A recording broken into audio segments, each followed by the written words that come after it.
right, so today we're going to talk about the Sig P211 GTO. This is Sig's version of the 2011. I'm going to talk about the things that I like about it, because I would say it's a win. They did a good job on it. And there's one thing that I don't like about it, and we'll get into it. So this is, like I said, their version of the 2011. It is a compensated model. It's just integrated, and I mean the comp can be taken off, but they claim that it reduces muzzle rise by 30%, which is pretty good. That's pretty good. And honestly, shooting it, it feels really good. It feels like the compensator does do something. So they claim that it has a 3.5 to 4 pound trigger pull, and it's a straight trigger pull, so straight back, just like other 2011s. I like that it's a steel frame, and then it has the composite body, but Sig has been really good about weighting their grips, and so it actually feels like a full steel frame gun. And if you watch any of my videos, you know that that's what I like. I like the heavy guns. That's why I like the Legion. So, you know, we have the Legion that we conceal carry. I really like it just because of the full steel frame. So yeah, let's keep chatting about it. It has ambidextrous controls. So you can see that. The slide lock is also ambidextrous. I guess it does not have an ambidextrous mag release though. That is not. Now that being said, I don't know if it can be changed over to the other side. Also comes with just a very grippy grip that I like, and a flared mag well, which works very well. So that being said, why would I not like this? And it's not that. I do like it. It shoots very well. I would compare it not quite to the staccato, but it gets closer.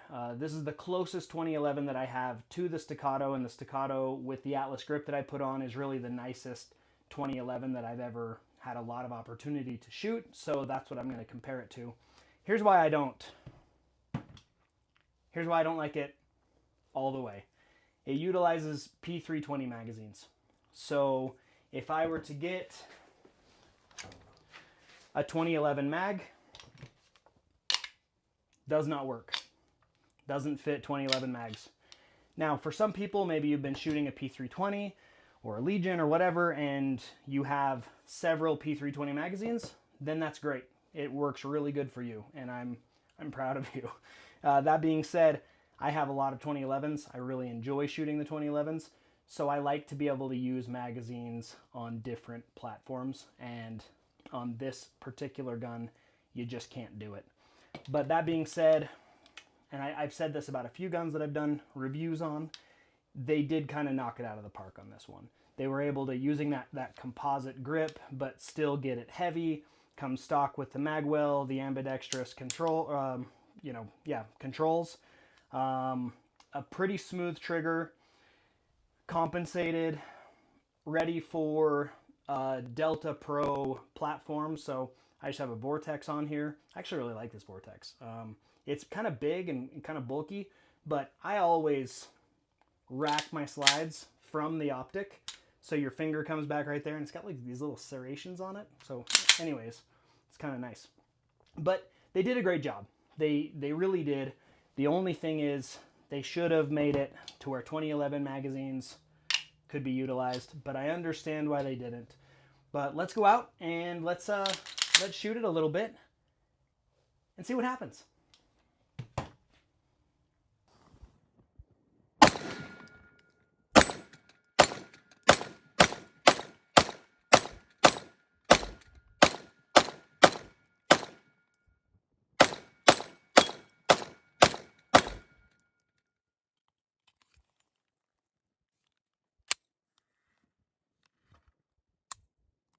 All right, so as you can tell from going out and shooting it, it really is a great gun.